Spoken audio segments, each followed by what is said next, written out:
Hey, welcome to the Pharmacy Residency Podcast, a part of the Pharmacy Podcast Network. I'm bringing back a residency interview I did with Brandon Dyson, where we conducted a mock residency interview. And if you don't know Brandon Dyson, he is one of the owners of TLDRpharmacy.com, Too Long Didn't Read, who cuts down some of the most difficult clinical work into very approachable and often very funny stuff. So if you want help with your letter of intent, certainly go to residencyhelp.com for more details. If you'd like to hear more questions, since this interview, we'd actually written a book together called 100 Strong Residency Interviews, Questions, Answers, and Rationales, and that is paired actually with a phone interview book. You can get it for about, I want to say, $7 on audible.com in audio, but you can also get them in print in ebook. So without further ado, here is the first part of residency interviews with Brandon Dyson of TLDR Pharmacy. So first, Brandon, tell us a little bit about yourself, what you have in terms of the materials that can help us, and then we'll go through some sample questions. All right. Yeah, absolutely. So first off, there is tldrpharmacy.com, where I wrote that whole website is the thing that I wish existed when I was in pharmacy school. And so that goes through clinical stuff, but it also, pertinent to what we're talking about tonight, goes through residency stuff, namely how to get into residency, how to survive the residency once you get in it. All important things, and then how to, get a job afterwards, right? All important stuff.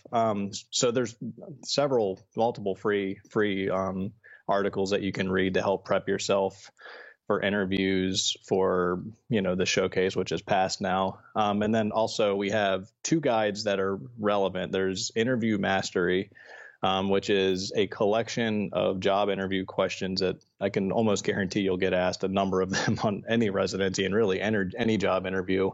And there's also Mastering the Match, which is sort of, here is everything that I know about getting into a residency, how to do it, and here's your best way to position yourself. And the cool thing is this: if you purchase Mastering the Match, you actually get Interview Mastery for free along with it. So they're kind of bundled together. So anyway, we have those there as a sort of sum total of everything that I know on the subject. But we're hoping to give you guys a lot of that stuff tonight, just in kind of go through some scenarios and give you some more specific advice as it can pertain to you. Okay, so let's say I get I'd say letter in the mail, but that doesn't happen. It's a letter in the inbox, right? And I say, oh my gosh, yay, I got an interview. And when does that happen? Do all the interview yeses and nos come at the same time? Do you get nos, or do you just get an empty inbox? Like, is there a deadline where they say, is there like an 11:59 p.m. where you might get one? Is it like The Voice where, you can get saved and somebody can push the button and, grab you? How does that work? Yeah, they find out, they offered her an interview, and so then they can push the button too. No, so basically every residency program has their own timeline. Some will say, all right, our cutoff is January 15th. Some will say that's very early. It's not that, but some are like, they're going to say it's this time or it's this time, and it's different for everyone when they decide, okay, this is when we're going to have invited everyone to an interview. There isn't at least not that I'm aware of, a formal, you have to have, a cutoff by this time or whatever, or made all of your invites by this time. But that being said, I also don't think so. You can get emails at any given time. Basically, you're going to start getting them invites for interviews mid to late January and on through middle of February. And, remember the match happens mid-March. So certainly by mid-February, I think, is a reasonably decent cutoff for when you're going to have found out if you're going to have an interview. And you may have even had an interview at that point. And I would like to think that most, if not all, programs will let you know if you didn't interview, if only because you're going to start bothering them. You're like, hey, I applied. And it's a very what you would expect from a denial. Hey, we really appreciate your interest. Unfortunately, we've decided that even though you're a very qualified it's the same kind of corporate speak. Like, the pain is real, and it doesn't soften the blow. No, it hurts. It hurts. I received it too, man. It does not feel good. But let's talk about some of the practical aspects of this. So the average person applies to 8 to 10, and you would think, oh, great, maybe I get 10 interviews. That would be fantastic. But maybe that would be actually disastrous. How does a fourth-year student afford to go jet-setting in the middle of their APPE rotations around the country? Yeah, and so be very careful with that. Thank you for bringing that up, Tony. Like, let's say you get 10 interviews. One, congrats. That's you're baller. That's great. Like, that's sure. Kudos to you. Yeah. But I mean, in some ways it's a good problem to have, but especially if you've, clustered them all over, or if you've got them spread out all over the country, that's a flight. And if you don't know someone where you can crash on a couch, that's a hotel. I mean, residency interviews are 5 to 8 hours long in some cases, right? So it's not like you can just like fly in real quick, do a quick interview, have some coffee, and be on your way back home. Like you're going to be wasted at the end of it. It's grueling. So you have to keep costs in mind and make sure you can afford that, like really price it. And obviously it's not a good idea to just like try to max out your student loans, right? So you don't want to borrow money at 6.5% to pay for all of this. So do kind of keep that in mind. Okay. Well, what is it like? So let's say I do get an interview. I've gotten my first class seat on Southwest Airlines. I'm in the front row, ready to get moving. I carried everything on to make sure that I don't lose luggage. I get off the plane. Is there somebody there to greet me? I really doubt it. No. You won't be greeted until the lobby the morning of the interview, and it'll either be by probably the residency director or most likely the current residents will meet you there. And a lot of programs will have them like buy you coffee or tea or whatever and try to soften you up a little bit, so to speak. But don't forget, the interview has started, right? No matter what, like, oh, we're going to get coffee and we're just going to chat. No, you're interviewing at that point in time, so don't forget that. We won't tell. What happens at the coffee stays at the coffee. Yeah. The real interview is later. But just tell me, how do you get along with people? Right. No, so you tell me about a time where you had a bad experience with a coworker. Yeah. Okay. So before we get into the specific questions, let's talk about that day.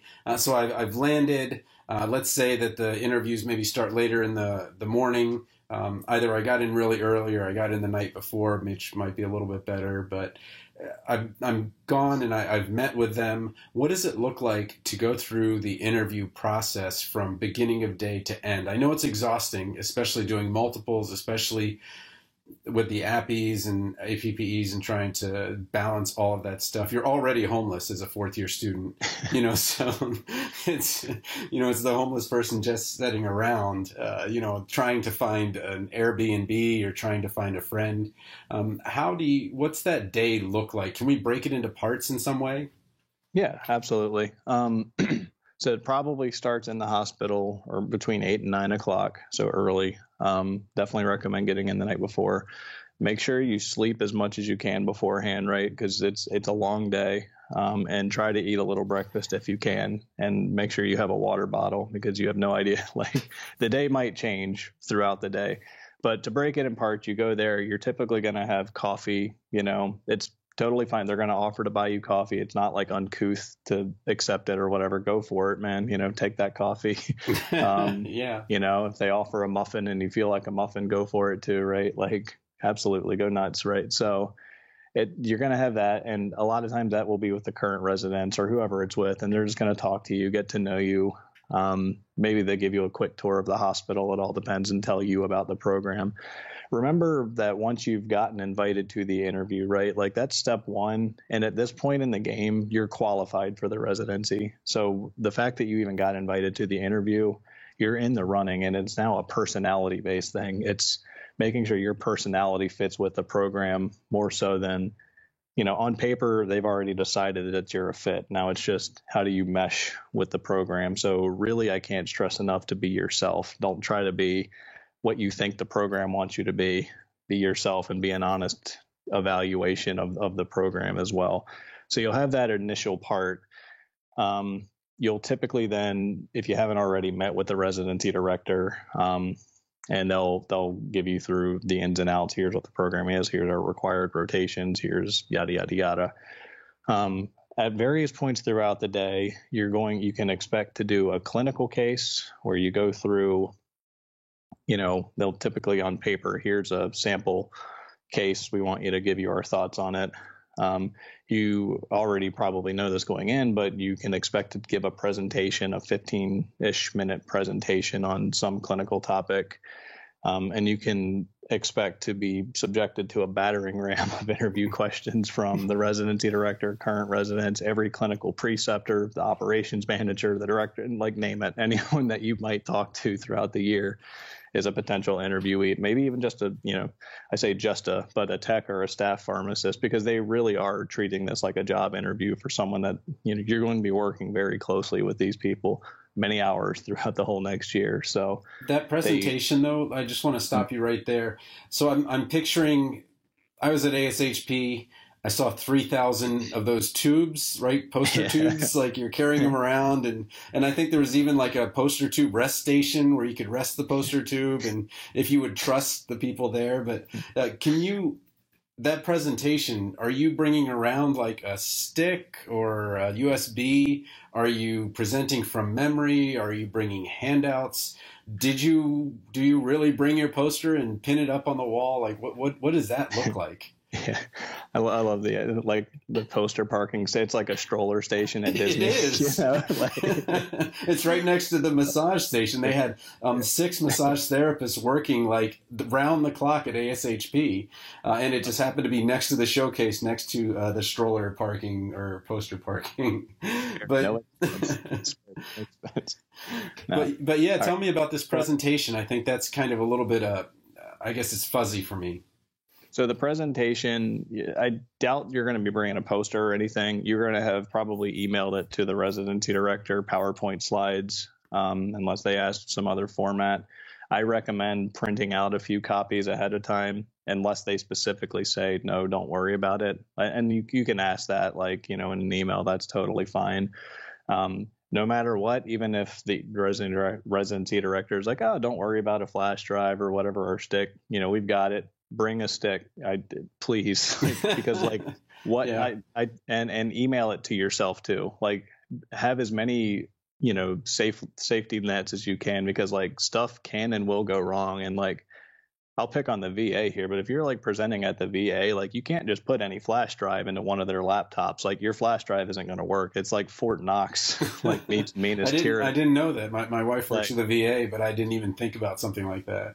Yeah, it's it's secure lockdown. So even you're oh, it's cool, it's on this flash drive. Nope. So stuff can and will go wrong. Your presentation may get moved. Oh, we were going to have you present at 11:30, but now we're going to have you present at 12:30. Is it stuff like that can happen. So just have as many, safety nets, like I said, as you can. Email it to yourself, email it to the residence director, have it on a flash drive. And unless they say not to, bring a couple of printouts just in case. What does the room look like? I guess I'm picturing, warm leather chairs, a coffee pot in the corner. There's a, little mini fridge with waters for you. Lab coats all around. Everybody's got time off to spend and just hang out with you. Nobody's getting up and interrupting you. Nobody's coming in late. It's just they're all there to see you. Yep, that's exactly absolutely nailed it. So right, this is happening. Those are typical times. Let's say 11:30. Right, that's happening during people's lunches. People are going to shuffle in and out. They typically will assign. Most programs are going to assign. Okay, so this many, you preceptor, you resident, you preceptor are going to watch this present. They'll assign a certain number so that they have enough people, enough eyes on your presentation to evaluate you. And then anyone else that can come in, will, but like at my institution, for like, I'll get assigned like, oh, you're going to see this presentation and this presentation at a minimum. And then if you can make the other ones, cool. But so like you're guaranteed and sometimes they'll try to pick it out. Like I do oncology. So if someone, has the gall to do an oncology presentation, they'll definitely like Brandon's going to go to this presentation, like they'll do stuff like that. Just so that you can get peppered with questions on it. That's the real answer. We'll talk about the limit. We'll talk about the questions a little bit later, but can you give us a little bit of caution in terms of trying to impress with this presentation? Yeah. Remember, it's 15 minutes, right? And so you have to be able to do something that's digestible in about 15 minutes, right? Like I've seen people come in and try to do diabetes or the chest guidelines, God forbid. And it's like, you can't do that. Like you just can't. Like you're presenting to it's not going to work. You're in a little conference room in the hospital. Typically you have 15, you can't cover something that diverse. So pick something much, much, much small. Like instead of the chest guidelines, if you have to do anti-coag, do the use of NOACs as prophylaxis in cancer patients for, you can pick a much, much, much narrower topic where you're dealing with only a handful of studies at best and saying, here's this, or you can do a clinical case review. Hey, here's this neat patient I saw on an API rotation that had whatever. I saw a really good one once on hyperthyroidism where they ended up doing it was hypo. They had myxedema coma, and she went through the whole clinical case and how it related to guidelines, and where we differed from guidelines and where we didn't and why this, it was very well done. And you can do something like that in 15 minutes to where it's informative for the people and you're not skipping, like 90% of the guidelines. So make sure it's digestible. How do you handle disinterest? I don't mean that they don't care. It's just maybe you are the 16th of the 16 they invited and they are glazing over. How did you, I'm not saying that they were disinterested in your presentation, but how do you not take their energy and kind of bring your energy?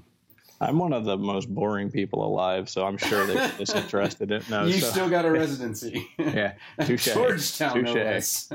No, so you just have to. It's in your presentation. Like it's their 16th time, but it's unless you got 16 interviews, it's not your 16th time, right? Like this is your thing, your subject, and not like you don't have to be an expert world-class presenter, but like. You have to, like, we still have very little to go by from you, right? So your presentation is a big part of your on-site evaluation, your enthusiasm, your correctness in if you're giving a presentation that you've had time to prepare, you better be an expert in it, right? Like you better know it backwards and forwards and know every single study you included. So you got to just be mindful of that. Look at people, don't mumble, really don't mumble. And tape yourself, practice in a mirror, and really watch your ums, ahs, and your awkward pauses that you don't realize you do, because you do them, I promise. I just did it right there. And I do it too. I need to practice better. Oh my God, now I'm like self-conscious about it.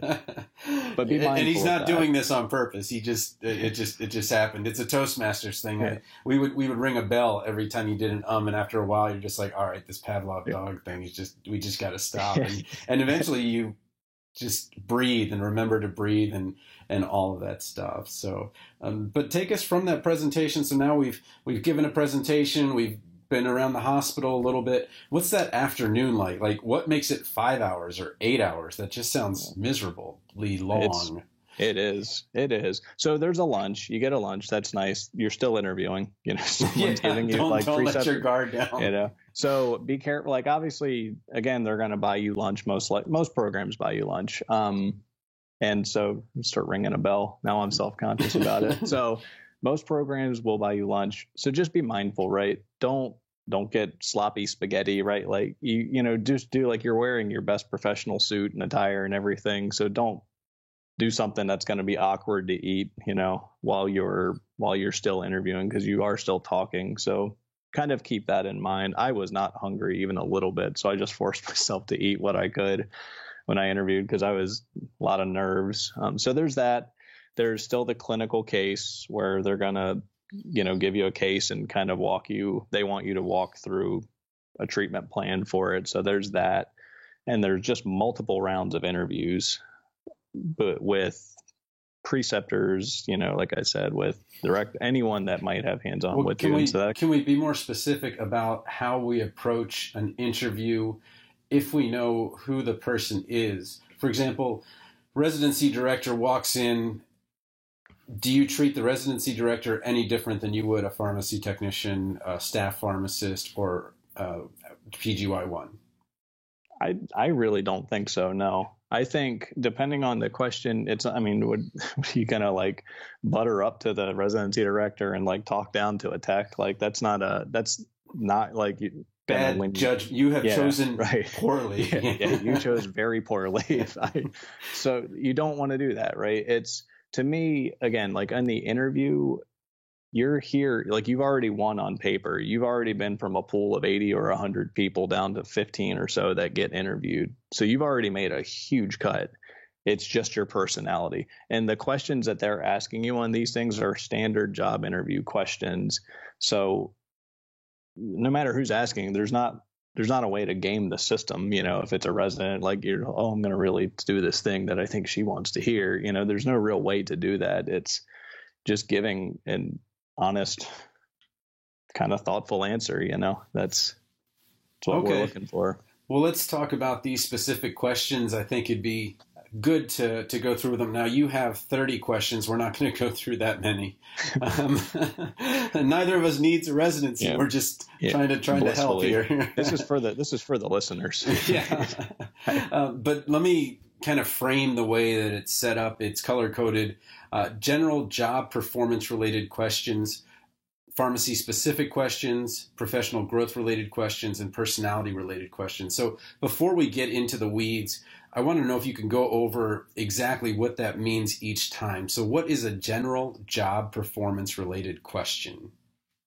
So a general job performance-related question, to give you a little preface, I've been a hiring manager before.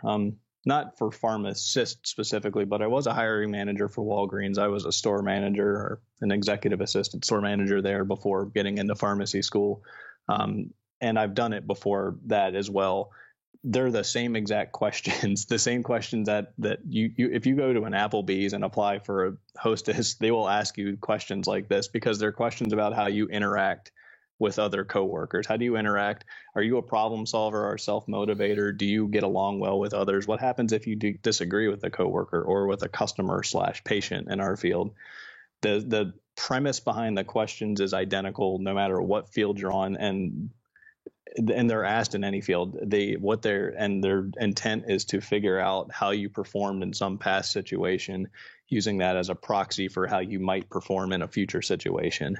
Okay, so a pharmacy-specific question. Are these pharmacotherapy? What does that mean? They are going to be more closer. So they're not. You might get asked about a clinical intervention you made. You might get asked about rotations that you've had or what you think is a good clinical pharmacist versus a bad one. So they're not about you specifically like reciting drug knowledge per se. Even the clinical interview or the clinical intervention you may have made, it's not about the actual intervention you made. It's how you approached, I don't want to say correcting a doctor, right? But how you approach bringing up a recommendation or a suggestion. How did you integrate with the medical patient care team to improve patient care, right? It's not about, oh, well, you should streamline antibiotics because he's been afebrile for 40. It's not about that. It's about most of these end up being interpersonal relations, even across all four of the kinds of categories that we've made in Interview Mastery, whether pharmacy specific or job performance related, almost all of them are under the umbrella of interpersonal relations. So what is a professional growth related question then? And so the idea there is where do you see yourself? Is residency an end game for you just so that you can get a staff inpatient pharmacist job and sit there for the next 30 years? Or do you want to go specialize in something? What do you think about the pharmacy profession as a whole? like not even just outside of you, but where do you see the profession going? We've started doing vaccinations, immunizations in the last 10 years. We're starting to see collaborative practice agreements, like where, techs are starting to get, increased span of like responsibilities. We're getting mild prescribing rights for birth control and things like that in some states. So where do you see that going? So asking you stuff like that.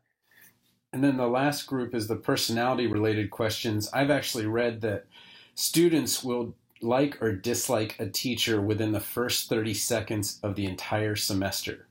So that's, ouch. I know, right? And it happened near where you are, down in Charlottesville. I think it was out of the University of Virginia that they did this study.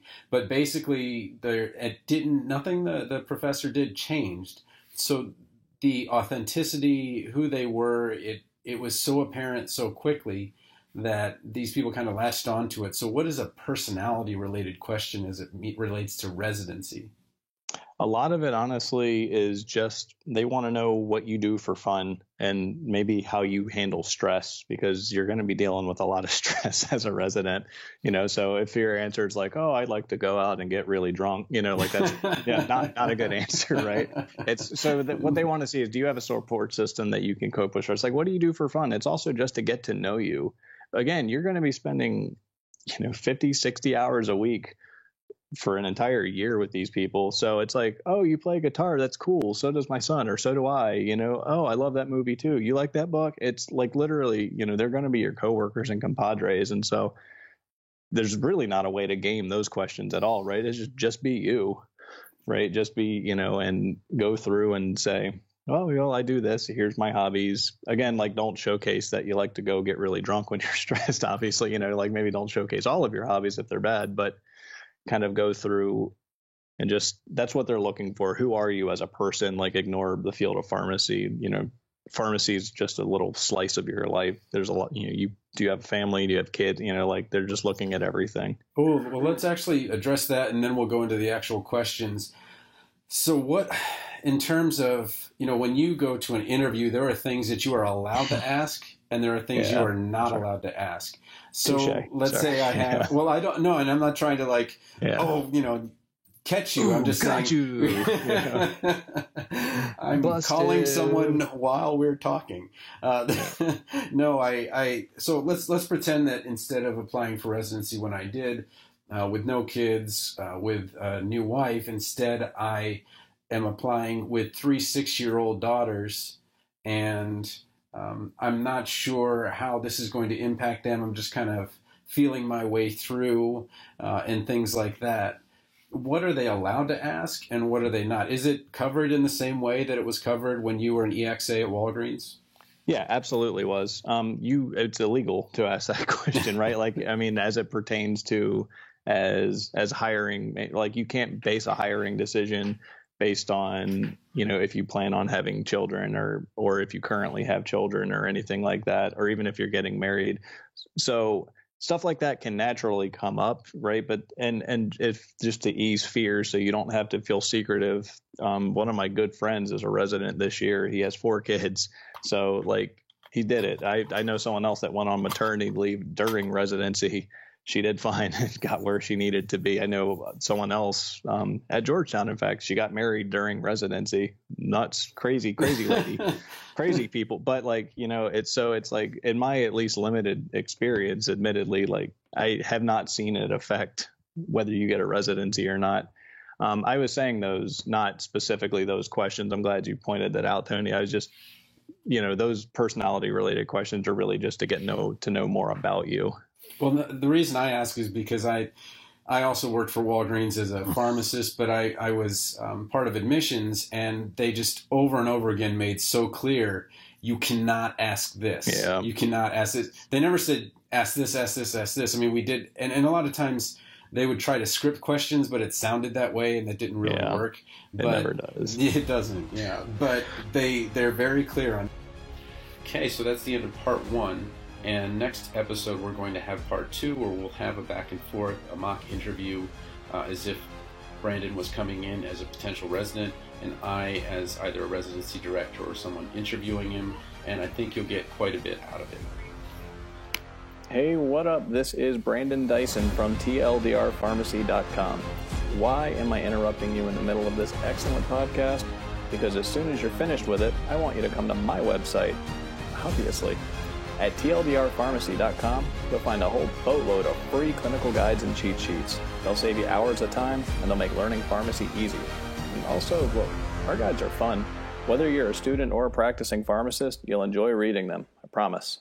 Check out TLDRpharmacy.com and get better at pharmacy.